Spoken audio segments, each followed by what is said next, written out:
Thomas Jefferson once said, "An enlightened citizenry is indispensable for the proper functioning of a democracy." 2 centuries later, the scholar Michael Schudson said that no citizen can be informed on all the issues and questions of the day. And this summer, Nicholas Carr claimed that, thanks to the internet, none of us can focus our attention on anything worthwhile that we find online. My name is Kara Hadge, and before I leave you sitting here jaded and depressed from the outset, I'd like to say that I side with Jefferson, but I understand the concerns raised by Schudson and Carr. That said, as part of my work with the Media Policy Initiative these last few months, I've been considering both the possibilities and limitations of new media models and technologies for creating a more informed democratic society. Our work here at the Media Policy Initiative, which is housed within New America's Open Technology Initiative, has been considering how the changing media landscape affects citizens' participation in a democracy.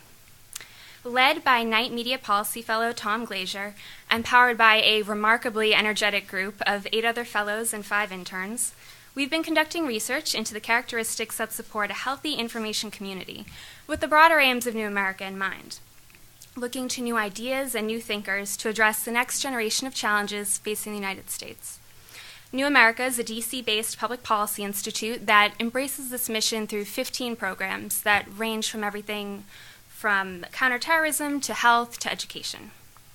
And our approach at MPI is based on a report from the Knight Commission on the Information Needs of Communities in a Democracy, which is premised on the idea that individuals need 3 things to participate in democratic society: relevant and credible information, the education needed to engage with that information, and opportunities to participate in the public life of their community.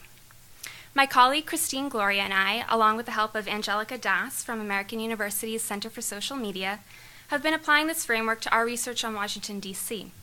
And next week, we'll be publishing a paper with our preliminary findings. We're in the midst of finalizing our draft, but we'd welcome feedback, and if you're interested in reading and commenting on the draft, just see me or leave your card with one of my colleagues after the panel. We'll also, in the coming weeks, be releasing case studies on Minneapolis, on the Research Triangle in North Carolina, and an updated version of our Scranton case study, which you might have seen on your way in today. In the course of our research, we found that DC itself is a fascinating case study, not only because we see the effects of the city's media landscape in our own lives here every day, but for the same reasons that makes Washington an interesting city.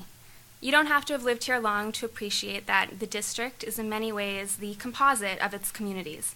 And each distinct neighborhood, from Anacostia to Brookland to Cleveland Park to Columbia Heights, has a unique set of circumstances that shape its information needs. Local media have begun to recognize this by embracing a trend towards hyperlocalism. And our panelists here today will speak to the ways in which approaches to local news gathering and online media access characterize the information health of the district as a whole and its constituent neighborhoods. Their work touches not only on media production and access, but also on issues of community engagement and civic participation, new media models, and DC's persistent digital divide. Moderating our discussion this evening is New America Foundation President and New Yorker staff writer Steve Cole, whose own distinguished career as a Pulitzer Prize-winning journalist and foreign correspondent includes years as managing editor of The Washington Post from 1998 to 2004. Before we start, I should mention that this event is being webcast live, and everything is on the record. For those of you following us on Twitter, you can use the hashtag #NAFEvent, and we'll keep an eye on your questions during the Q&A. Without further delay, since I'd like to leave time for questions and less formal conversation and eating of the hors d'oeuvres after the panel, I'd like to thank you all for coming today and turn the floor over to our moderator. Please join me in welcoming Steve Cole.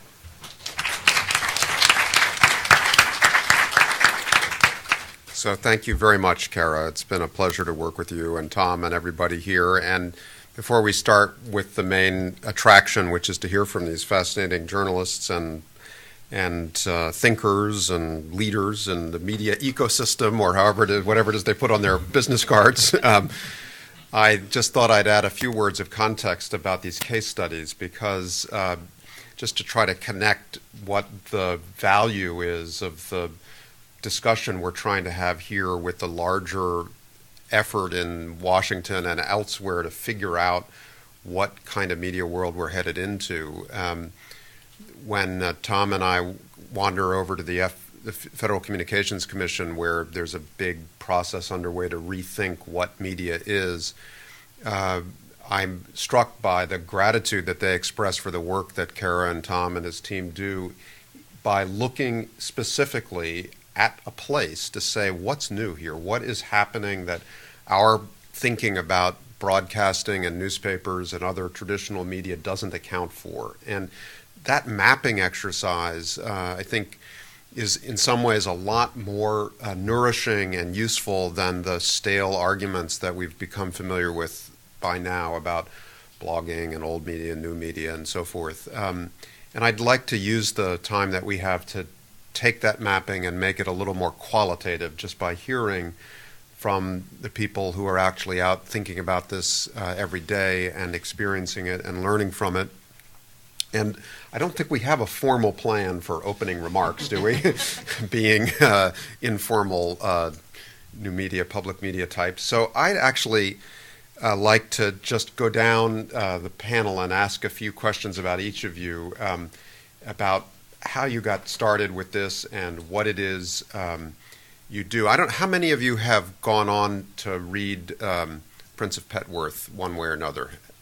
Almost all of you. Now, how many of you live in Petworth? Okay, so how many of you use it as actual constituents, and how many read it for the purposes of? Let me ask it this way: how many of you read it because you knew he was going to be here today? No. So you read it because you use it. All of you? Okay, that's great. So you've been doing this for a while now. About How long? 3.5 years. 3.5 years. And had you ever done anything like this before? Not like this. The closest you could stretch would be I was a reporter for a Japanese newspaper covering the Pentagon and the Middle East peace process at the time. Uh-huh. So there was an element of journalism and reporting, a very competitive newspaper. So I guess I gained a little bit of that. Right. So you have a professional background in journalism, and you moved to Petworth how long before you started this? I was in Petworth for about 3 years before I started this. And what inspired you to do it? You know, there was so much going on in my head, and I didn't feel that I had an outlet. So it was really just on a whim, and it happened to resonate with people very quickly. How did you call attention to it once you started it? I didn't call attention to it. How it got attention was our current mayor, Adrian Fenty, used to be a council member for my ward. So there was a special election to replace him, and I said, nobody's going to cover this. You know, the main newspaper, they don't give a crap about 1.5 years left on somebody's term. So I said, why don't we just email these people and see if they'll sit down with me? And every single one sat down with me. And so then, when you would do a search, or the Washington Post would do a search, or a big local already recognized blog would do a search, then my name would come up, and then it gets linked. Right. And so I, unlike half the audience, am not a regular reader, but I did, in anticipation of this, have the pleasure to go back through the site, and it's quite wonderful. I noticed that you have many of the familiar tricks of online publishing, like cutest pet contest, which is underway now, or actually the fifth one, yes. And they're pretty wonderful entrants, I have to say. But you're also doing lots of things that you'd see, some of which you'd see in a community newspaper of old, some of which you wouldn't see in a newspaper, all of which have a kind of coherence and a feel about them. But I wanted to ask you, since we're doing media policy and a lot of that discourse is around accountability and informed citizenry and sort of more constitutional values as well, not so much on the community side, what would you say are the things you have done that have been the most relevant to the kinds of values that we invoked to open the discussion? Well, as a prince, I abhor democracy, so I put that out there right away. I think one of the most important things that the site has brought to the community at large, and it's not just Petworth, it's probably 75% of the city's neighborhoods are vigorously covered. But I think connecting people that normally would never be connected, that would normally never have a conversation, and the conversations that they have, you wouldn't just go up on the street and say, I feel uncomfortable when I see a black person hit their child. I mean, this is a conversation that we just had. You wouldn't necessarily feel comfortable if you're at a dinner party having a serious conversation like this. It's difficult to make it civil, but for the most part, it self-polices. Sometimes I police it a bit.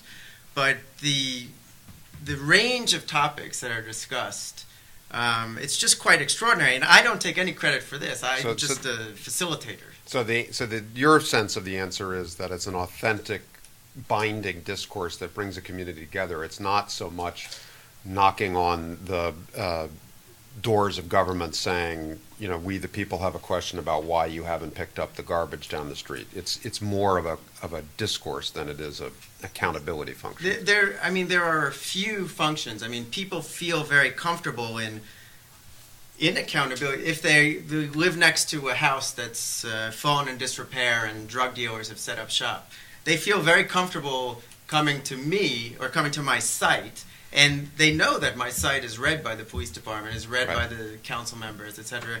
And the fact of the matter is, these problems get addressed. Right.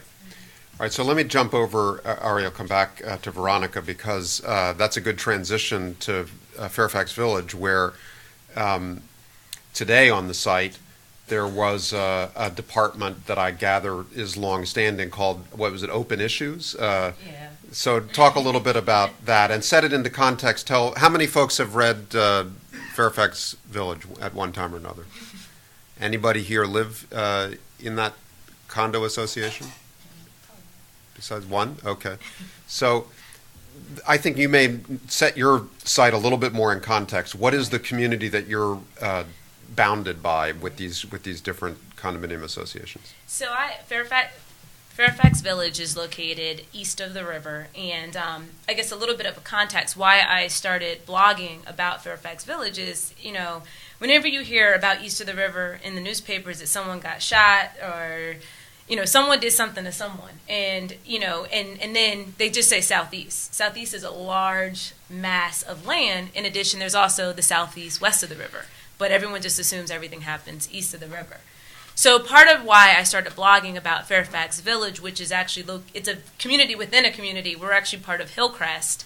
And, part of why I started blogging is to talk about the positive things that are in my community and to show off, this quiet community inside this urban area. And so I have this thing called Open Issues. A lot of what I use my blog for, my background is engineering and urban planning.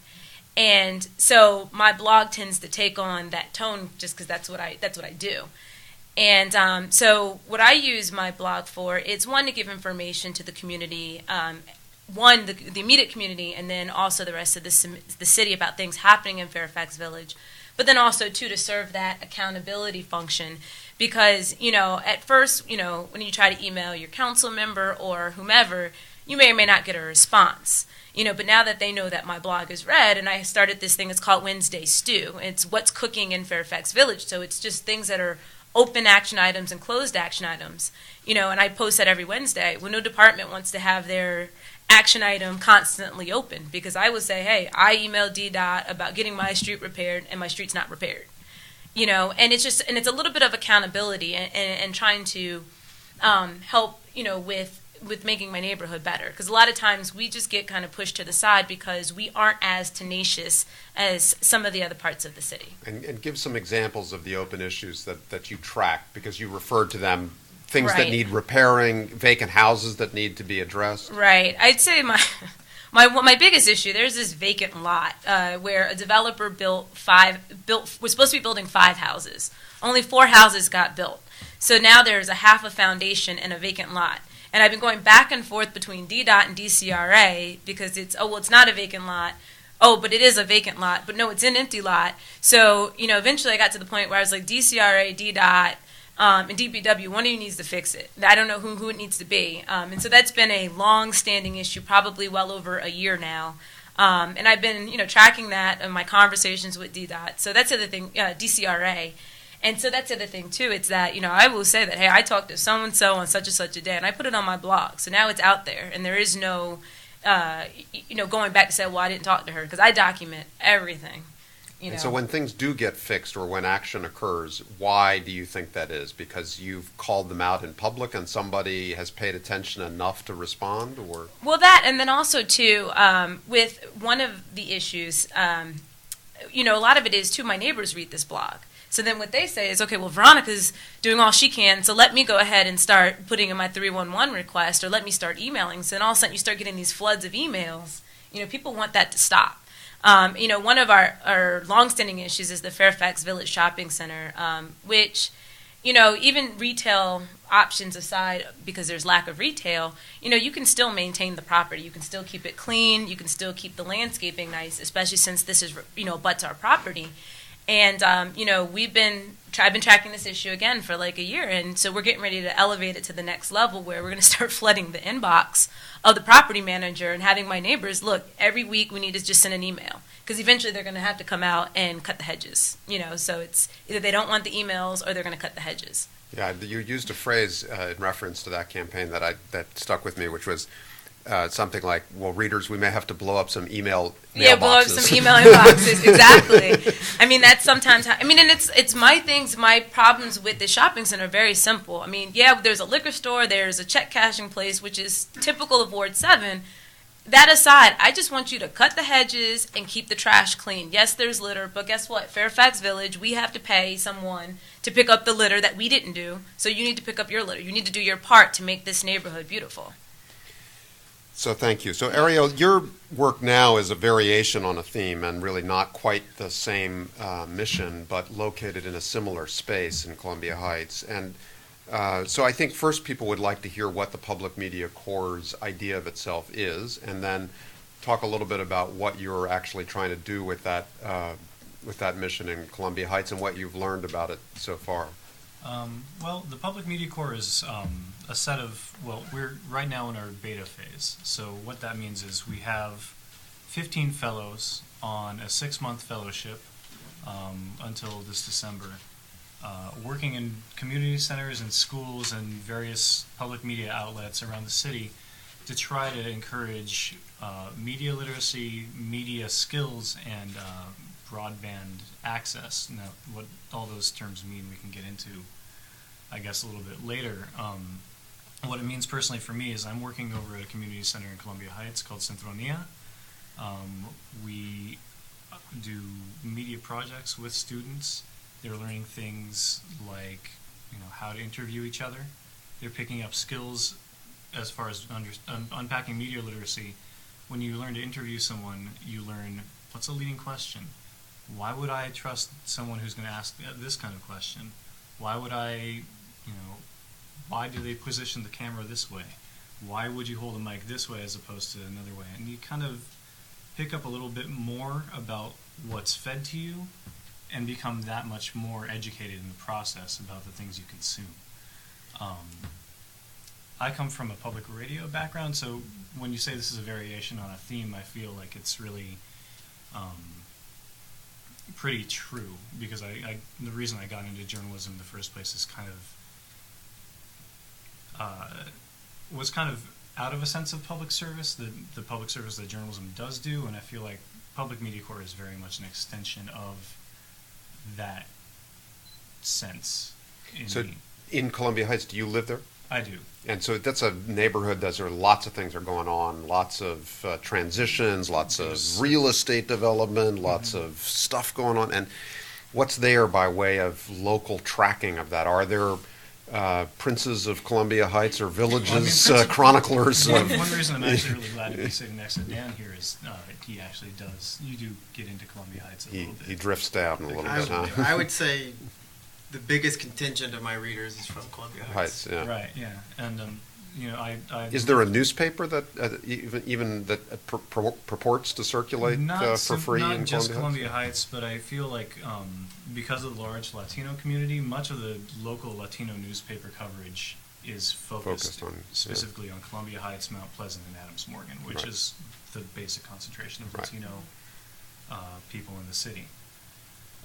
And from what you've seen so far, is there the potential is there a kind of natural process with the distribution of skills and inspiration that you'll add to it, by which you would expect in 3 to 5 years to have multiple micro-bloggers and local chroniclers? I mean, 3 to 5 years might be a little bit of a short time span. I would say maybe more like 3 to 7, depending on how fellows like me are doing their jobs and inspiring the people that we're working with to kind of create that environment, foster that environment.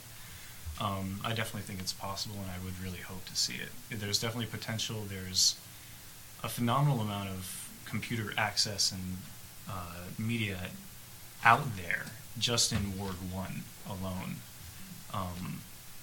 which really makes it a really wonderful environment to start stimulating this kind of hyperlocality, I guess is the word you would use, Right.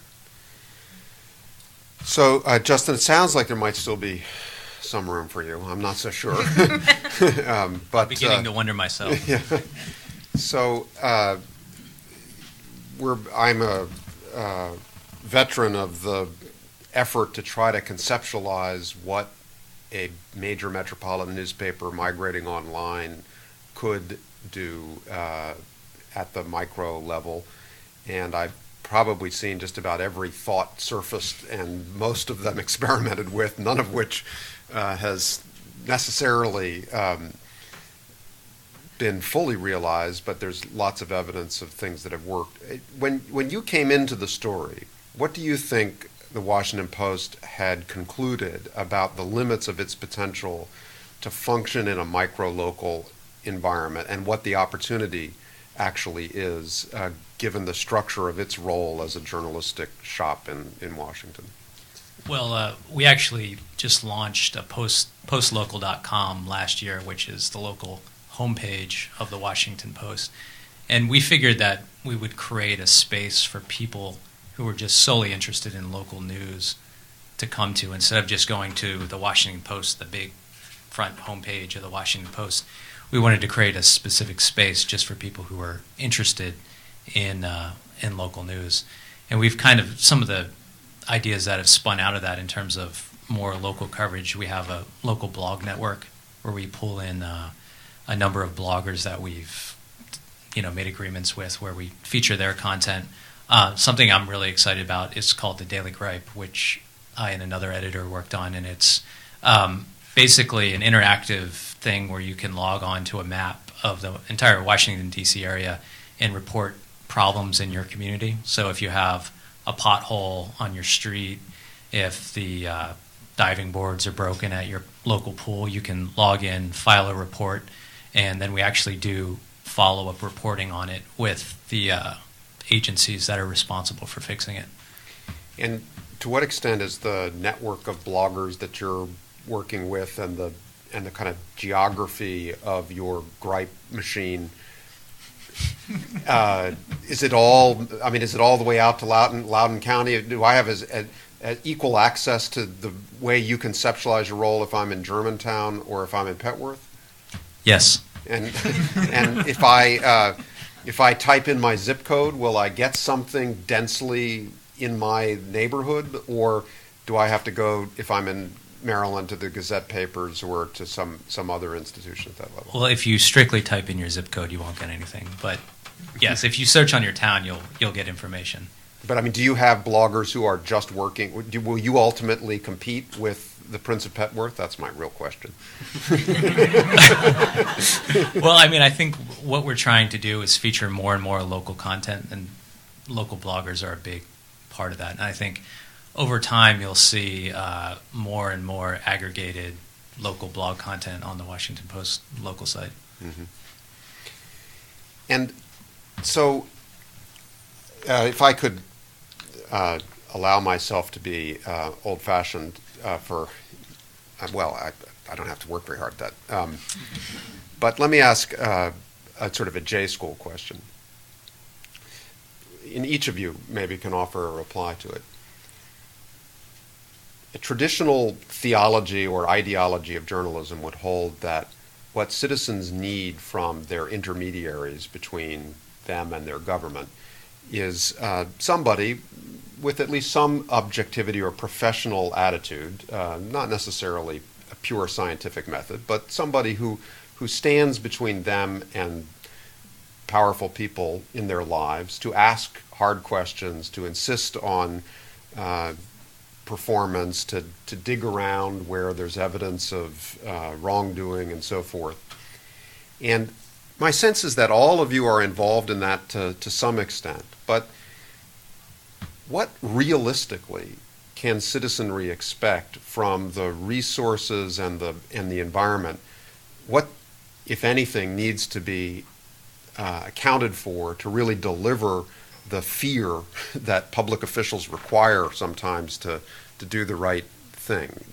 What contribution to accountability do you think it's realistic for this kind of otherwise very important community creating journalism to do? I actually think because we come from the community, I think there's a certain trust factor that we have that maybe a more mainstream media may not have. Because with all due respect to Washington Post, he can write an article and then keep it moving. If I write a blog post that is offensive, I still have to face my neighbors, when I go in the house.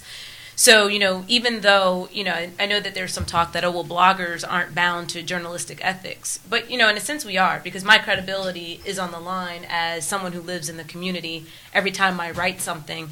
And I think that from the standpoint of the local elected leaders, I think where we actually put a little bit more pressure on them, we are the voice of the community. We are the people attending the community meetings. We are the people that our neighbors trust. And so I think that when you put up here, interestingly enough, this was back in November.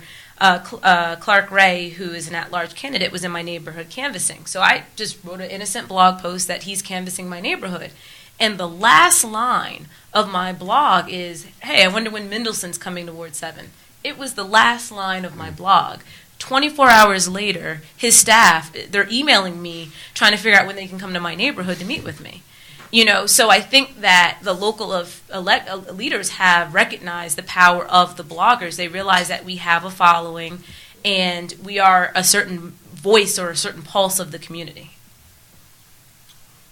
Anyone else want to comment on this? Yeah? I agree, but in a slightly different way. And I'm only speaking for myself. I can deal with the low-hanging fruit, with the very easy, why is somebody getting killed every third Thursday in the summer on the same corner? That's very easy. For the complicated issues that need investigative report, that resources, brilliant minds, et cetera, that is still the Washington Post. And if that ever falls away from the Washington Post and other mainstream media, I think we're in a lot of trouble.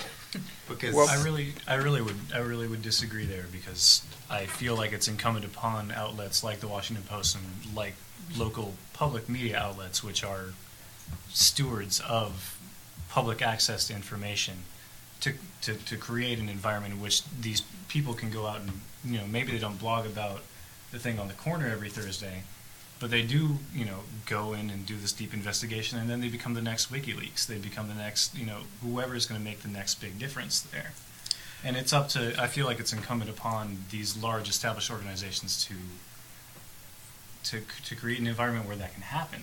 I see it as a skill set. I see it as a surgeon. It would be nice if you could take everybody from the community and we could all do our own open heart surgery because we know what our neighbors have eaten and we know what their problems are. But the fact of the matter is, it takes a certain skill set. And I'm not belittling people in the community. I'm sure there are quite capable people out there. I know I'm not one of them. And I think it would take a lot of resources and a lot of training to get to that point. And what we haven't even addressed is the fact that most of us and most of the people that blog do it as a part-time gig. It's not their full-time job. It's not their. Look at the Washington Post's investigative report that just came out last week. That took 2 years to put together.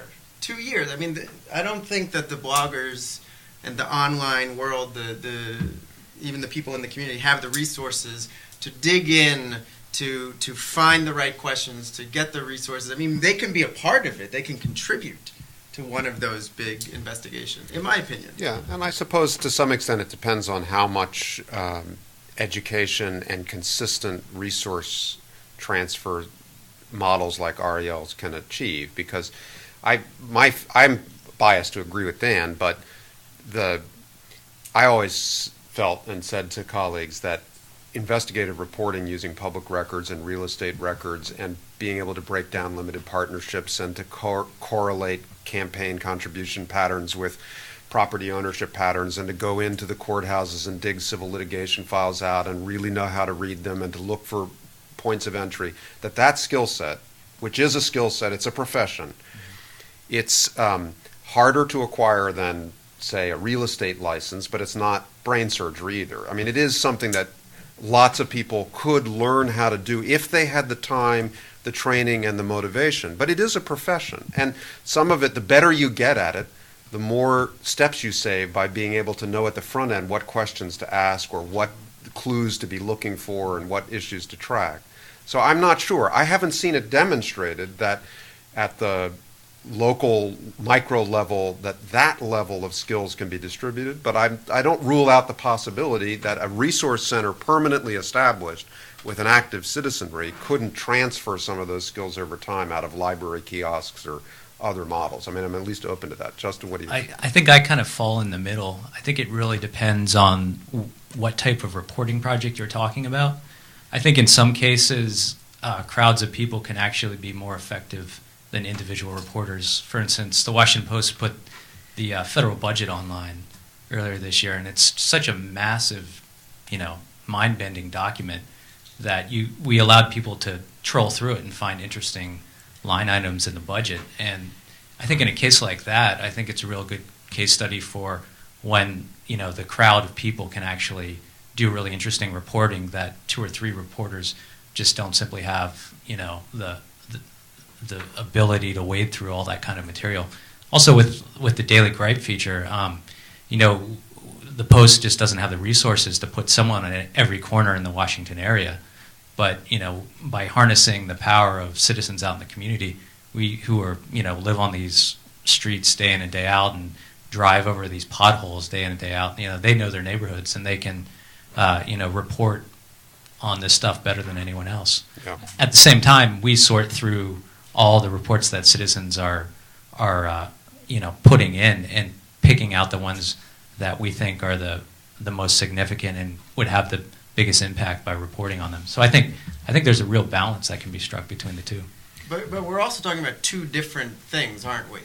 While filling potholes are important and Yeah. The community can certainly play a role and play a role easily if for example, the video camera, this is made up. If it turns out that the Attorney General was bribing one of the council members, chiefs of staff, and this, that, and the other, and I'm not expecting my neighbor, I'm certainly not expecting myself, I'm not expecting my neighbor down the corner to, I saw a council member so-and-so hand a paper bag to, this is like, it's ridiculous.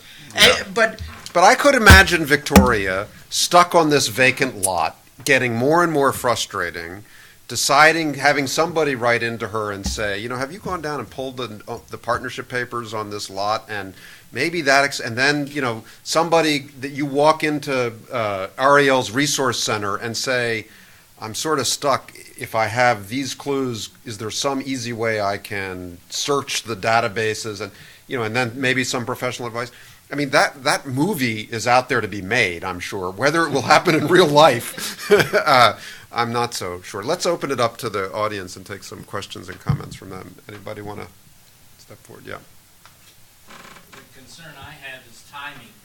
And one of the benefits of having local reporting is that you can get in, if you have the time for it, you can get right in and ask the questions and move forward with the issues without having to go through a long editorial analysis of whether it's appropriate or not. And many people are interested in the timing question. They really are. So it seems to me that it's very valuable to have media resources that have a quick action, and I think that's what the web can do. That my favorite newspaper, in addition to the Post, is the Northwest Current, which hasn't been mentioned, but the fact is that they do a lot of very good reporting for their community. Justin, do you do less editing in order to be timely, or just to deal with the reality that bloggers are not going to be edited when you network with them? How do you deal with that classical conundrum of the Washington Post and blogging, which we've seen in the headlines, I noticed, over the last couple of weeks? We edit very fast. Okay, congratulations on that. Anyone else? Yes, the woman there. Hey guys. Oh, Dio, sorry. Not that woman, Dio. So I my first job in journalism was at an equivalent to the city paper. It's called the New Haven Advocate, and I had a great time working there and spooling out stories at length that I think I might not have been able to do in blog format, where if you took 5 posts over the course of 3 weeks, they might be something that approximates a feature story but isn't quite the same, which I suppose speaks to the whole, the issue that you raised, Dan, in terms of investigative reporting. My question is how exactly could you best sort of speak to people in those different registers? Obviously there's video, there's radio, there's print stories, there's short blog posts, but have you given much thought to the most effective way of reaching people in this very atomized public culture we have? And then sub-question, how does anyone fund any of this? Ariel, why don't we start with you about that? That's your mission, to answer those questions, isn't it? The funding part is really not my expertise, But what are you teaching and why? Do you give an emphasis on the basis of impact? Do you have a theory of the case about how to reach people with different tools? I mean, different people consume the same things different ways. When it comes to the high school students that I'm teaching with, they're always texting, and I'm racking my brain because I hate texting on how to really effectively get through to these kids in a media, in a way that makes this media richer for me, simply because it's not how I work. Fortunately, because of the organization I work for, Public Media Corps is a wonderful place for me to draw on resources, other fellows, people who are a little bit more fluent in that particular aspect of new media, for me to go and say, hey, I need some help with this. Maybe I can get some better ideas. And it's mostly a case of trial and error as far as seeing what gets someone interested, really. We know that pictures of cute cats get people interested. People Dan has seized upon that insight, I noticed. And this is what I get known for: cats and doors. Forget about the rest. But so, and I don't think there's any harm in building audiences around pictures of animals. But that's not how the audience is built, and we're perpetuating the misconception that is how audiences are built. But Justin, what, if anything, have you learned tracking metrics of where readers go? What forms are more likely to be viral than others? Is text dying? Is the killer video where impact comes from? I mean, I personally really think the content sort of dictates the form. Different stories take different formats. For instance, the Snowmageddon over last winter, we had many stories on that, and they did very well online and got lots of clicks. But what really did well was a user-generated photo gallery that we had of the snowstorm, where people uploaded, I think, over 3,000 photos from all over the area. And, I think for something like the snowstorm, that's a really effective way of covering it. And I think really depending on the story, if it's a very visual story, you go with photos. If it's, printed word's not going to die out. Words online are not going to die out. That still gets the majority of clicks on the Washington Post or stories. So, Veronica, you use a lot of photos as well, but do you have tricks of the trade that guide you, or? Well, I also agree with Snowmageddon. I actually got picked up twice by the Washington Post during the whole Snowmageddon cycle. So I think I ended up getting like 500 hits on that day because of the Washington Post. But also, too, a lot of the bloggers east of the river, a lot of us write for the East of the River newspaper. Myself, Congress Heights on the Rise, and now Anacostia, and the Washington Syndicate. So that's another way that we reach, our community, mostly the older community that lives east of the river that wants to know what's going on. And, my local column is called, Living Local, Viva Local, where I've been given the freedom to talk about local businesses, but in a different way, and putting a little bit different spin on it and making it more personal to me, using the business versus just, here's a business that you can go to east of the river. Good. Who else? Yes, in the front row.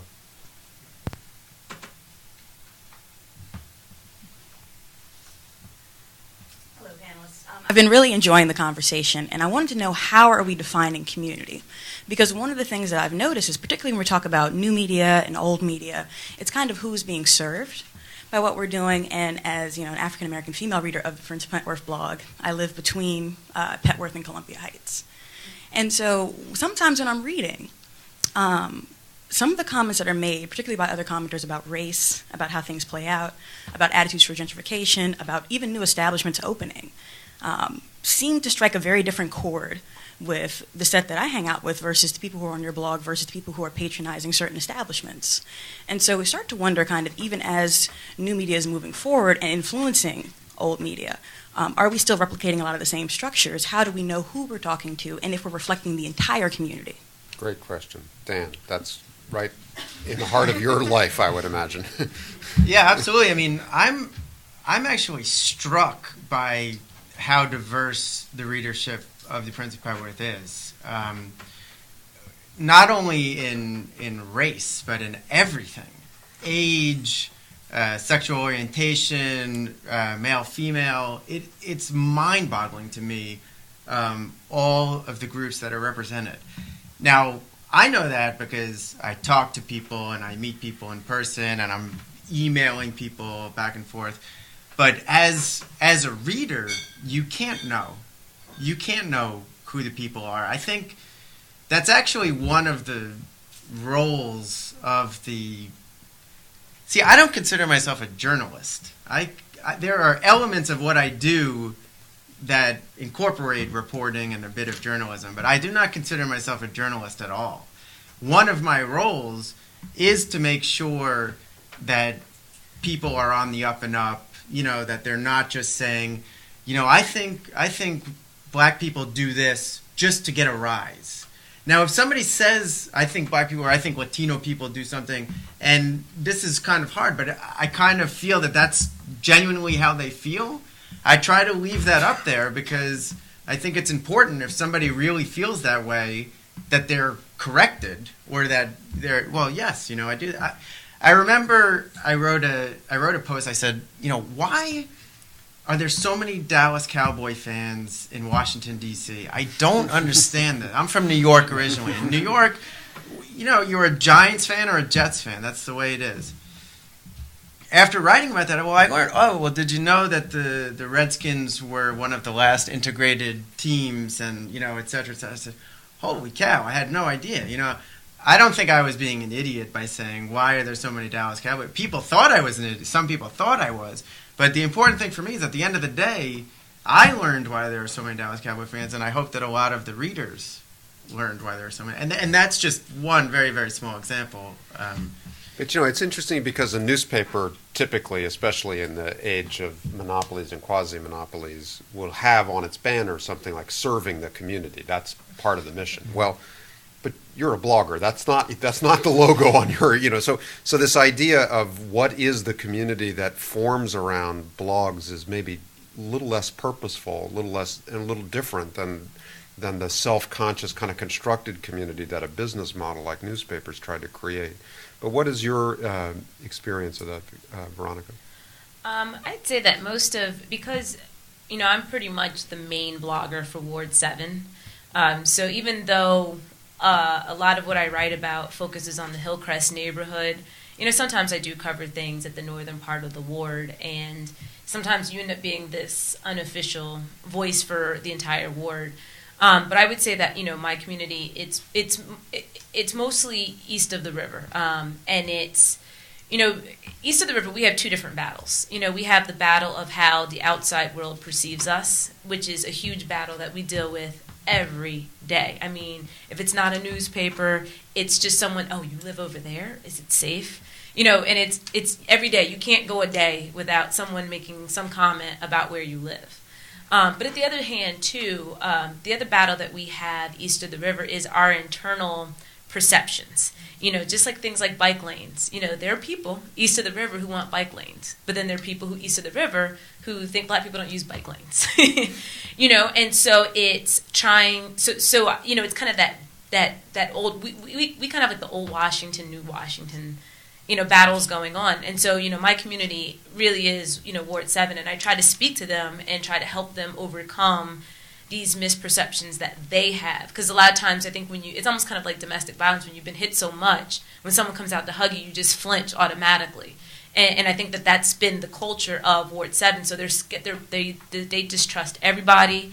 They're skeptical of everything. And so helping people get past those things and helping people understand, like with Snowmageddon, for example, there was this thing, they're not shoveling us out because they don't want to shovel out Ward 7. And it was using my blog to say, hey, you know what, there are other parts of the city that are worse off than we are. You've at least you've seen a snowplow. There are parts of the city in Northwest that haven't seen a snowplow. So it's those two different battles.